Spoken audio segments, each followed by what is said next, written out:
Presented by the United States Air Forces in Europe. I am the Whistler, and I know many things, for I walk by night.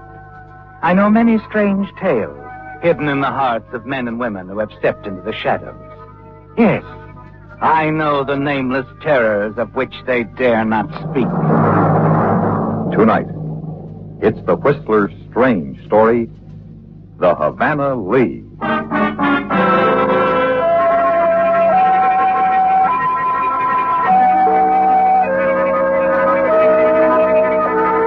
While Havana's tourists were at play on that cool summer morning, a meeting was taking place behind the paneled glass doors of the Cuban Sugar Growers Association. To Clifford Fargo, a handsome man in his early 30s, it was no ordinary meeting of the plantation owners, because Cliff knew that a life hung in the balance. And then, at last... The board has examined the books, Mr. Fargo, and has heard the auditor's report. There can be no doubt that $40,000 is missing from funds that were entrusted to you to equip and supply our sugar control laboratory. No, sir. Ordinarily, we would turn the matter over to the police immediately, but since you come from such a respected family and your work with us has been excellent, we are going to be lenient. We are giving you 60 days, Mr. Fargo. 60 days in which to raise that money or be prosecuted to the full extent of the law.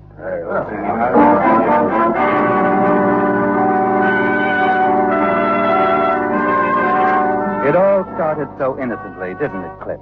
With a few turns of the roulette wheel as you tried to keep up with the playboys of Havana's international set. And now you face disgrace and jail. Your mind whirls like a dynamo as you seek a way out. And then you try to escape your own thoughts, as you've managed to do on other occasions, by going fishing. You hire Jose and his two-masted scow, don't you, Cliff? And leave for a weekend cruise down the Caribbean. It turns out to be a very important move, doesn't it? As late Sunday night, you're heading back to harbor.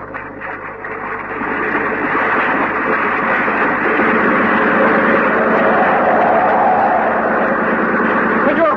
Look, senor! The wind! On the wind!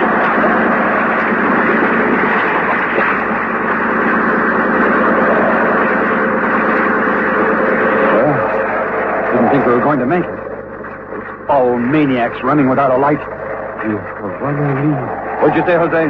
Por favor, nothing, senor. You said something about Havana Lee. Was that the name of that boat? I do not know. You know plenty. It is better not to say. Why? Like this, knife across the throat. I'll keep it confidential. Senor Fargo, in a few hours we are in the home of Havana. Let us forget. Jose, you want me to turn you over to the port police? They'll make you talk. All right. But do not brief anyone what I say. It is both our lives. Oh, stop whispering. Who can hear us out here? Now, what about that motor launch? It is the Havana Lee, named after one of the most beautiful women of the island, and one of the most cruel. I'll bet. What's a racket? Smuggling.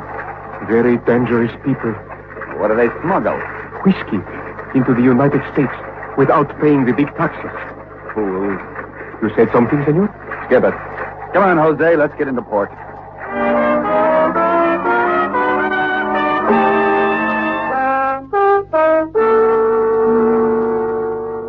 Look, mister, the waiter tells me you've been asking after Havana Lee. What for? Business. Quit stalling. I got high blood pressure. I don't like being annoyed. I'll discuss my business with Miss Lee. Who are you? The name's Fargo. Cliff Fargo. I work as a chemist. But I came here to talk directly to Miss Lee. She's busy. You can tell from me she's also a little stupid. That's not a very nice thing to say. Huh? How do you do, Mr. Fargo? Oh. So you're Havana Lee. You are beautiful. In other words, beautiful but dumb. Oh, that's not quite what I meant. What did you mean, Mr. Fargo? Well, I'd rather discuss it in private. George is my partner. It's quite all right. Let's stop stalling around. Get to the point. As I understand it, you run that motor launch of yours to Florida loaded with liquor. Now, I consider it a rather risky and stupid smuggling operation. Sit down, Fargo. Yes, I don't mind if I do. Now, estimating the maximum cubic feet of your boat, you can net at most $3,000 a trip. Am I right? You made a mistake. You should have left earlier. Oh, why is that? You might not get out of here at all. George, would you mind pouring some wine? I hope you like Alsace Port 1923. It's one of my favorites. A man of taste. Please, continue. You've heard of cortisone? A new wonder drug, isn't it? Yes, extremely rare. It's worth $300 a gram, stateside. And what's your price? I can process it here for $30 a gram. The same drug? It would take 10 hours of chemical analysis to detect the difference. I see. It's safer. Package of cortisone worth $25,000 is no bigger than a man's fist. Flick of the wrist, it's overboard. I'd like to see this cortisone. How long will it take? A week? Get it. Fine. Oh, there's only one question we have to settle. What's that? That you take on a third partner. I'll think it over. Please do, and let me know. Wait. You'll get your third. I don't buy this, Havana. We don't even know who this test tube pusher is. George.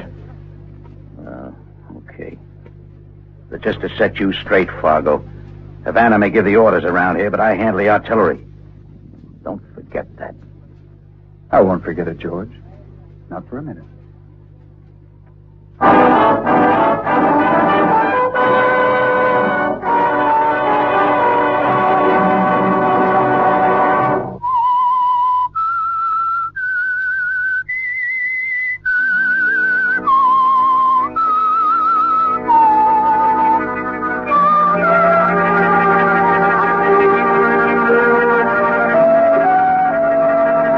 Well, Cliff, things do look better, don't they?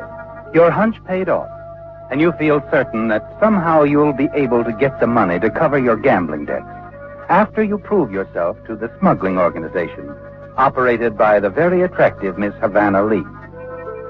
A week later, you hear a car pulling up outside the laboratory where you work for the sugar plantation. The headlights of the car blink on and off in the prearranged signal, and you take the drug you've so carefully prepared and wrapped in the waterproof tin and hurry outside. Good evening, Mr. Fargo.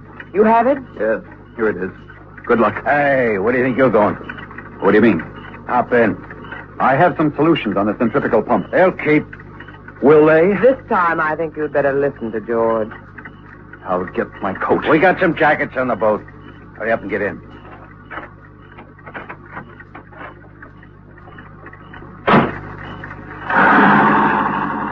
I don't understand this, Havana. Well, it's simple, really. Since you're sharing the profit, we thought it only fair you share the risk. That wasn't our agreement. It is now. So, this is your idea. Yeah. If this is a trap you're springing, I want you around so I can put a 45 against your back and pull the trigger.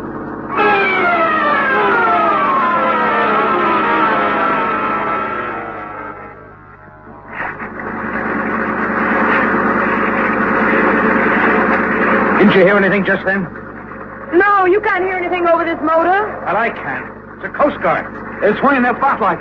Okay, the drug, Fargo. Overboard. Get that gun out of my ribs. I'll take care of the cortisone. So you can hand it to the cops in a pig's whistle. Listen, right now, Fargo. Now, give me that gun. Okay. Now, get below deck. So it is a trap. Keep quiet and do as I say. You've got about a minute before they pull alongside. I'm not helping you. Don't be stupid. I'm not giving $25,000 away without a fight. Now, tie this cortisone to the anchor cable while I get the anchor overboard. Tie it with what? Use this wire. Now, overboard with George's gun. The one for finding that. Oh, this fool anchor won't budge. There.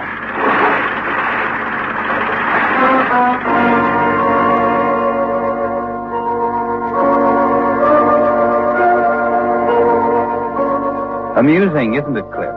The boarding party, the careful searching of the boat, revealing nothing. You smile as the boarding officer reports to his commander that all he's found is a bottle of medicine. Medicine for George's high blood pressure. Your smile widens because even that annoys Havana Lee. And George is made to look very foolish for suspecting you. Later, after you've tied up quite safely in a deserted cove along the coast north of Miami, Havana goes ashore with a drug you've retrieved from the anchor chain. And you're left alone with a quietly smoldering George. Got a light, George? No. Oh, why don't you forget it? I don't want it. I'm going to tell you something, smart boy. I'm all ears. I just decided I don't like you for a partner. Well, exactly what are you telling me, George? I don't want to see you around again, Fargo. If I do, I'll get you killed. Oh, you can't be serious. No? Okay, Fargo. Find out for yourself.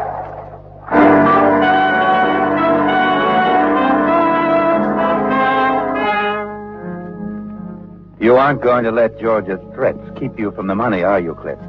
The money that can save you from disgrace and a prison term. When Havana comes back on board, you decide to play for the highest stakes, don't you? But you have to act quickly and carefully. And so with George on deck at the helm, sending the speedboat full throttle back to Cuba, you and Havana sit in the hold under the shadows of a swinging lantern. You decide that this is your chance.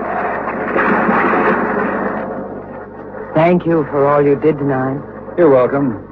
But at the moment, I'm only interested in the payoff. Is that really all? I thought you said that... Well, that I was a beautiful woman. You are? Why? Oh, you can talk about money. Most men would give a fortune to be in your position. Havana, you've got a decision to make. Yes, I know, George. He is becoming troublesome. That can wait. Come closer. No, thanks. What's the matter? I don't want to fall in love with you. Why not? That'd be at your mercy. You prefer it the other way around. That's right. It's a man's world. We'll see. You come here. No. What about George? Well, what do you suggest? It'll have to be good, or one of his gunman friends will be out looking for us. That medicine for his high blood pressure, it's an interesting drug. Small doses, it thins the blood. An overdose, however, is quite deadly. Not here, Cliff. As good a place as any. But the body... It won't hit him for 4 or 5 hours. By that time, he'll be home in bed. An accidental overdose happens all the time. What do we do, pour it down his throat? I'm going to spell him at the wheel.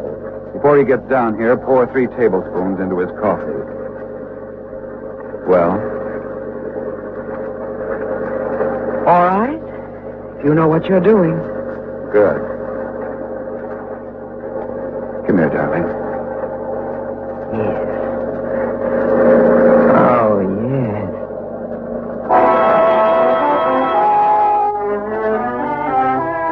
The following day, the newspapers report George's death on the front pages, expressing amazement that he managed to die in bed, but listed as accidental. And then you begin taking over, don't you, Cliff? During the next few weeks, you smuggle 3 more shipments of your precious concoction into Florida through a ship steward and a fishing captain. But you're growing uneasy, aren't you? Havana Lee keeps stalling on the payoff until finally you force the showdown. Havana, I need $40,000 immediately. But they still have the money. It's just a matter of getting it over here to Cuba. Wait a few more days, darling. I have to have it now. Well, what do you want me to do? Transfer it from your personal account. I don't have that much. But why don't you pick up the money yourself? How? Well, Florida wants more of the stuff. Deliver it yourself and collect what's yours. Fine. Where do I go? Contact Paul Matthews, Hotel Tampa. All right. You can tell Florida I'll be on the morning plane.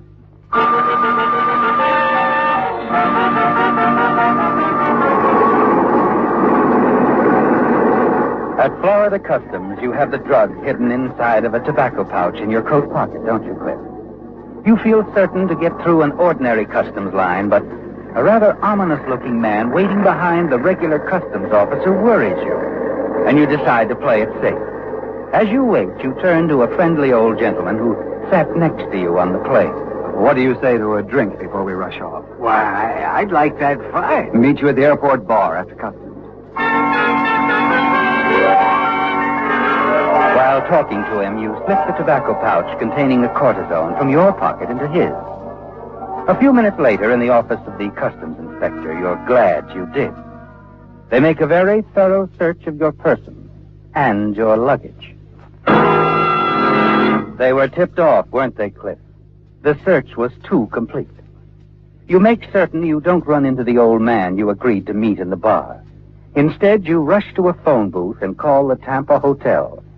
You're not surprised when the desk clerk tells you that no one by the name of Matthews is listed as a guest. Now you're certain, aren't you, Cliff? You take the next plane back to Havana. Arrive there an hour later, about 3 in the afternoon. You pick up your car at the airport and drive directly to Havana Lee's home.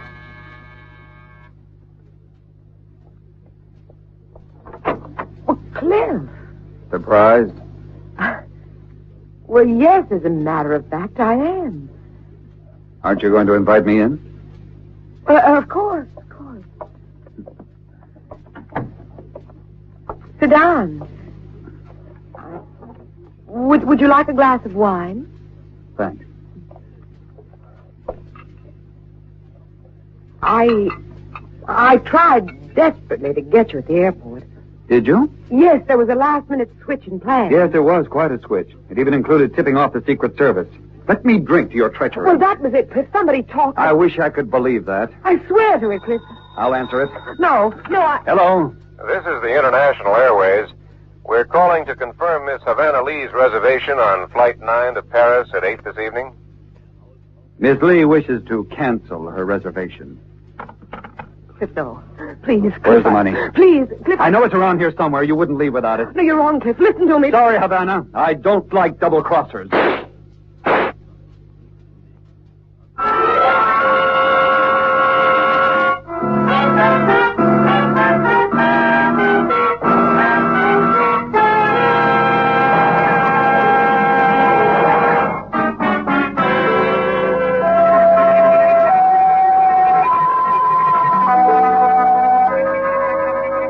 As you were sure you would, you found the money in one of Havana's suitcases in the bedroom.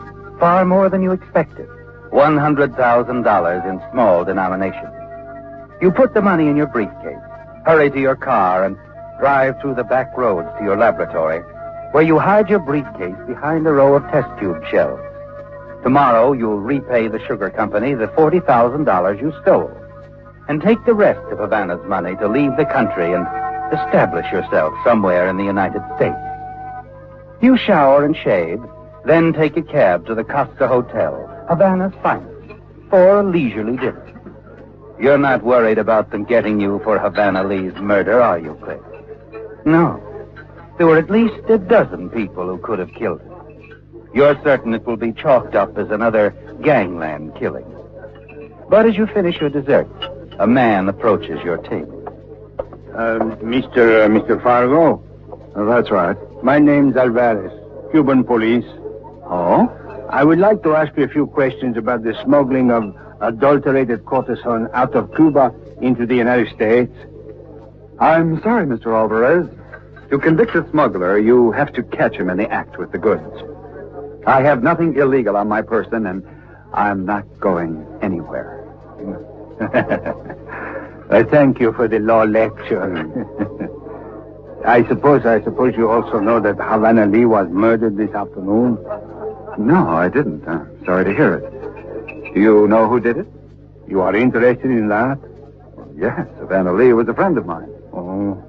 Well, you can set your mind at rest. The killer has already convicted himself. How's that? He was drinking wine with Havana before he shot her. He was poisoned.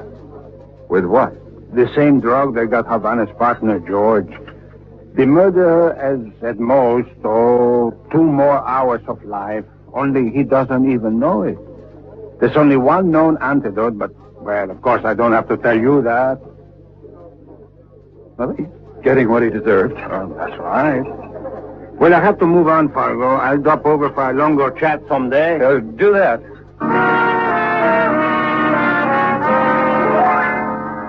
You can hardly wait until he leaves, can you, Cliff?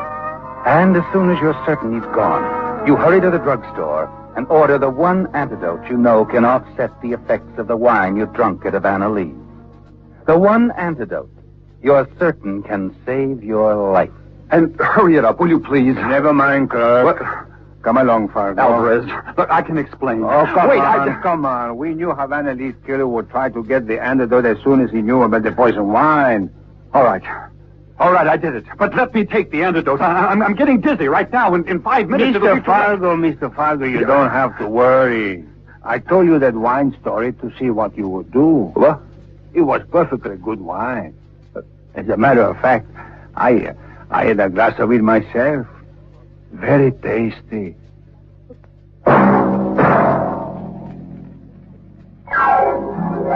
Be with us again next week, when once again the United States Air Forces in Europe present The Whistler.